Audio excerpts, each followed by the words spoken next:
उपाय।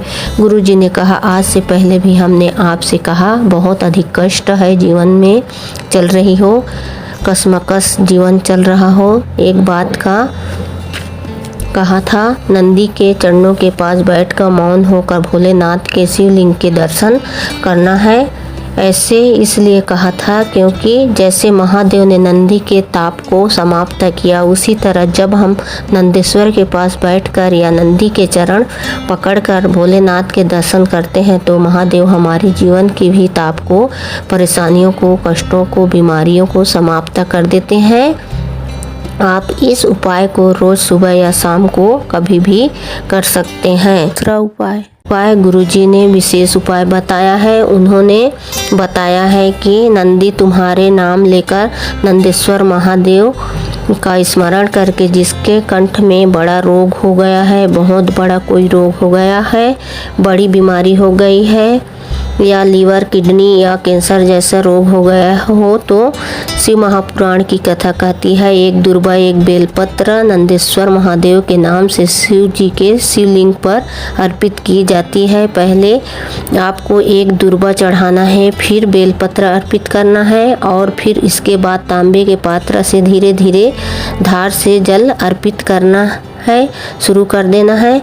दुर्बा और बेलपत्ती के ऊपर चढ़ी हुई जल का थोड़ा सा जल प्राप्त करके नंदेश्वर महादेव का नाम लेते हुए आचमन करना शुरू करना है। मात्र आधा चम्मच जल भी पिएंगे तो लीवर, किडनी, कैंसर जैसे भी बड़ी बीमारी धीरे धीरे ठीक होना प्रारंभ हो जाती है। तीसरा उपाय, जिन बच्चों की शादी विवाह में बहुत देरी हो रही है, विवाह में अड़चने आ रही है या जिनको सफ़ेद आंकड़े की जड़ कमर में बांधने से भी संतान भी प्राप्ति नहीं हो रही है, तो एक विशेष उपाय सोमवार के दिन सुबह के समय करना है। आपको इस उपाय को करने के लिए 5 फूल लेना है, 5 बेलपत्र लेना है और 5 दुर्बा लेना है, 5 लोटे जल लेना है। ये उपाय साधारण नहीं है। सिर्फ आपको क्या करना है, एक फूल चढ़ाइए, एक बेलपत्र चढ़ाइए और एक दुर्बा चढ़ाइए और साथ ही 1 लोटा जल आपको चढ़ा देना है।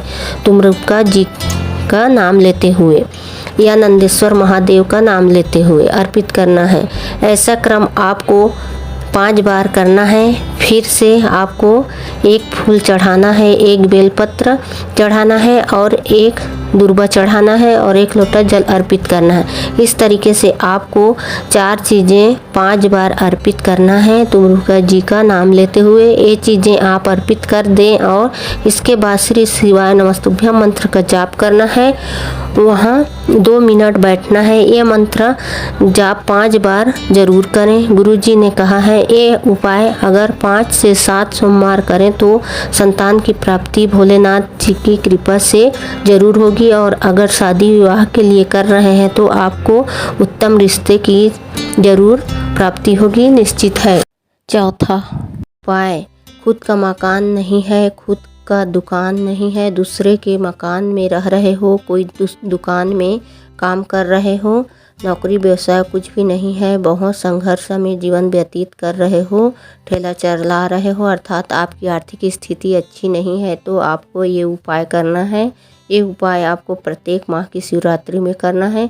12 महीने शिवरात्रि आती है। आपको 5 जगह बेलपत्र समर्पित करना है। पहली बेलपत्र अशोक सुंदरी माता के स्थान पर अर्पित करनी है और बेलपत्री की डंडी का भाग जलाधारी की ओर होना चाहिए। दूसरी बेलपत्री आपको माता पार्वती के हस्त कमलों में अर्पित करना है, जिसमें 2 पत्ती बेलपत्र की है, शिवलिंग पर स्पर्श हो।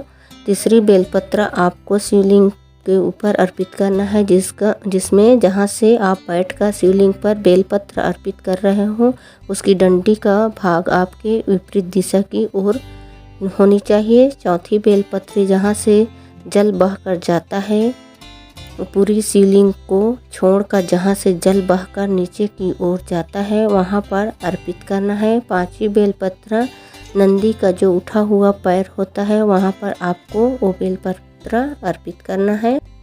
5 बेलपत्र हर महीने के शिवरात्रि में अर्पित करना शुरू कर देना है। पर इस उपाय में एक नियम बनाना है, अगर आपने 2 शिवरात्रि की और तीसरी शिवरात्रि में भूल गए या कहीं बाहर चले गए तो आपको एक कार्य करना है। घर के अन्य सदस्यों को भी शिवलिंग पर बेलपत्र अर्पित करना है, ताकि जो बेलपत्र अर्पित भी नहीं कर पाए हैं उसके द्वारा आपके द्वारा बेलपत्र अर्पित करने पर भी उसका नियम ना टूटे। दूसरा उपाय, बहुत बड़ा कोई रोग हो गया है, बहुत बड़ी बीमारी हो गई हो, लीवर किडनी में कैंसर जैसी बड़ी बीमारी हो, रोग हो गया है।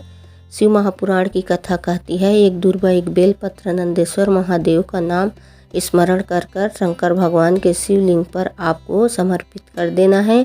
पहले दुर्वा चढ़ाओ, फिर बेलपत्र चढ़ाओ और इसके बाद तांबे के लोटा से धीरे धीरे धार से आपको जल अर्पित करना है। दुर्वा और बेलपत्र के ऊपर चढ़े हुए जल का थोड़ा जल प्राप्त करके नंदेश्वर महादेव का नाम लेते हुए आचमन करना शुरू करना है। मात्र आधा चम्मच जल भी पिलाएंगे तो उसे लीवर किडनी कैंसर जैसी जो भी बड़ी बीमारी है उसमें लाभ मिलना निश्चित है। इस उपाय को प्रतिदिन आप करिए और जल का आचमन करिए। जब तक आपकी बीमारी ठीक ना हो जाए तब तक इस उपाय को करते रहिए। शंकर के नाम भी औषधि है, शंकर के मंत्र में भी औषधि है। श्री शिवाय नमस्तुभ्यम औषधि का कार्य करता है। आप जब भी किसी बीमार व्यक्ति को देखने के लिए जाएं तब उसे देखो तो उसे देखते हुए शिव का स्मरण करते हुए 5 बार श्री शिवाय नमस्तुभ्यम मंत्र का जाप करना शुरू कर दें। देखना, अगली बार देखने जाने की ज़रूरत नहीं पड़ेगी, खुद उसका फ़ोन आ जाएगा कि वो पूरी तरीके से ठीक हो गया है। बहुत महत्व है शिव महापुराण कथा का, श्री शिवाय नमस्तुभ्यम मंत्र का। शंकर भगवान के मंदिर में जब जल चढ़ाओ तो आपको एक प्रयास करना है, नंदी के पास ना भी बैठो एक क्षण के लिए, नंदी के पास खड़े हो जाओ ताकि नंदेश्वर आपकी बात महादेव तक पहुंचा सकें। 7वां जानकारी, अगर आपको लग रहा है दुख समाप्त ही नहीं हो रहा है, एक बीमारी से उठे दूसरे बीमारी लग गई, बार बार आपको लग रहा है दुख पीछा ही नहीं छोड़ रहा है, तो नंदेश्वर शिव महापुराण की कथा कहती है प्रदोष के दिन प्रदोष काल में 2 जगह दीपक लगाना शुरू कर दो। पहला दीपक आपको बेल पत्री के वृक्ष के नीचे लगाना है और पेड़ कैसा होना चाहिए, ऐसा वृक्ष जो आपके दोनों हाथ खड़े करने पर आपके हाथ से बड़ा हो और उसके छांव आपके ऊपर पड़े। और दूसरा दीपक अपने घर के द्वार के बाहर की ओर करके लगा देना है। 8वां जानकारी कल है 24 जून और दिन है शनिवार का।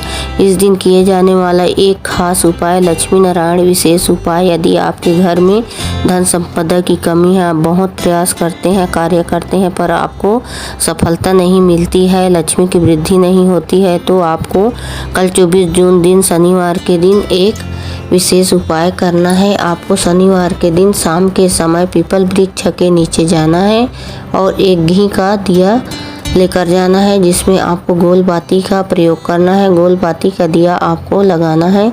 दिए लगाते समय आप अपनी कामना करना है और श्री शिवाय नमस्तुभ्यम मंत्र का स्मरण करना है, साथ ही कुबेर का स्मरण करना है। ये उपाय कम से कम आपको 5 शनिवार करना है। देखेंगे आपके घर में धन लक्ष्मी की वृद्धि होने लगेगी। साथ ही ज़्यादा कर्जा है, ठीक से व्यापार नहीं चल रहा है, 3 जगह आपको दिया लगाना शुरू कर देना है। शाम के समय प्रदोष काल के समय आपको पहला दीपक बेल पेड़ के नीचे जलाना है। बेल पेड़ के नीचे लंबी बाती का दिया और साथ ही घी का दिया लगाया जाता है। 2 बाती को आपको संजोकर एक बना लेना है, फिर लगाना है। उसके बाद दूसरा दीपक पीपल पेड़ के नीचे जलाना है। पीपल के वृक्ष के नीचे हमें गोल बाती और घी का दिया लगाना है और इसके बाद तीसरा दीपक आंवले पेड़ के नीचे दिया लगाना है। पीपल पेड़ के नीचे भी लंबी बाती का प्रयोग किया जाता है और साथ ही घी का दिया लगाया जाता है। शाम का जो प्रदोष काल का होता है, ये समय शिव पार्वती का भ्रमण का समय होता है। शाम के समय आप इन वृक्षों के नीचे लक्ष्मी माता का निवास होता है।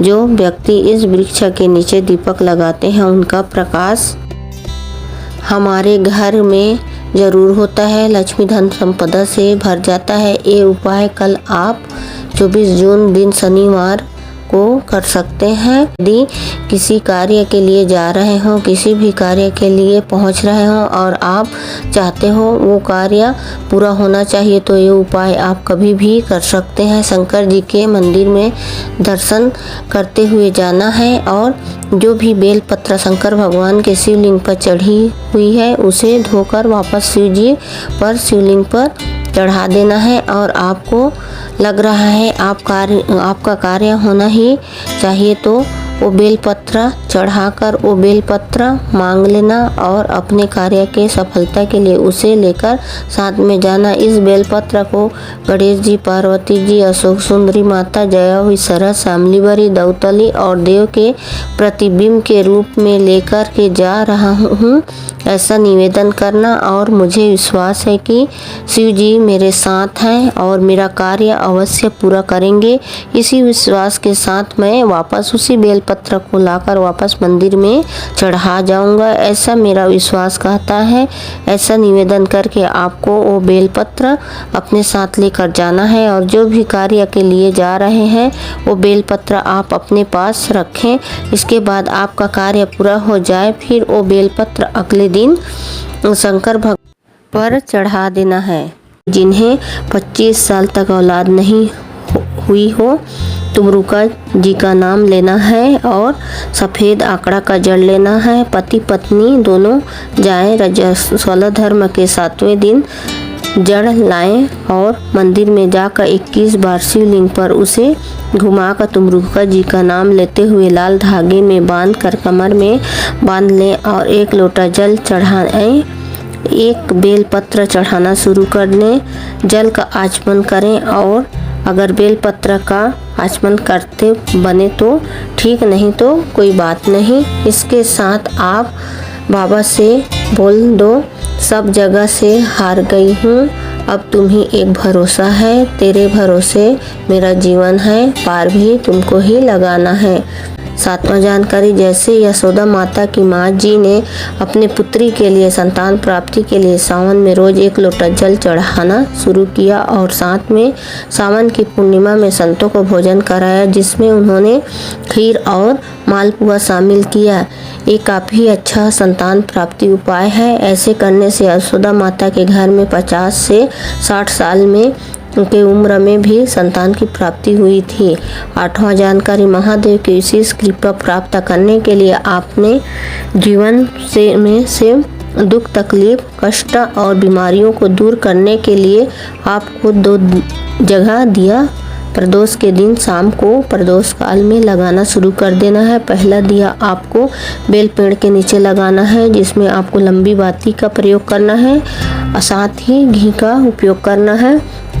और दूसरा दिया आपको अपने घर के मुख्य द्वार में घर की ओर मुख करते हुए अपने सीधे हाथ की ओर लगाना है। उसमें भी आपको लंबी बाती का और घी का प्रयोग करना है। घर के द्वार में लगाए गए दिया भी का लव का मुंह बाहर की ओर रखें, क्योंकि बाहर से ही अंदर महादेव को बुलाना है। 9वां उपाय, शिवरात्रि का दिन था। शिवरात्रि के दिन शंकर का प्रगट का दिन है। नंदीश्वर ने भगवान शंकर के चरणों का स्मरण कर नंदी ने भगवान शंकर की सुंदर बेल पत्र के पत्ते पर लाल चंदन का स्पर्श कर नंदेश्वर ने 1 बेल पत्र समर्पित करते हैं। अगर कोई विषम परिस्थिति आ जाती है, विषम परिस्थिति में हम फंस जाते हैं, उस समय पर बेलपत्री के मध्य भाग पर लाल चंदन का थोड़ा सा भाग लगाकर केवल 3 शिवरात्रि, प्रत्येक महीने शिवरात्रि आती है, बेलपत्र के मध्य भाग में लाल चंदन लगाकर अशोक सुंदरी को छुलाकर नंदेश्वर का नाम लेकर महादेव को समर्पित कर दी जाती है। तो उसी बेलपत्र को कुछ क्षण तक रखने के बाद मंत्र का स्मरण कर श्री शिवाय नमस्तुभ्यम, जो मंत्र तुम्हें याद हो, उस मंत्र को बोलकर वापिस उठाकर अपने घर पर लाया जाता है। 3 शिवरात्रि अगर दिल से कर ली जाए तो कैसा भी विवादित चल रहा हो वो सुलझ जाते हैं, उसमें हमें राह मिल जाती है।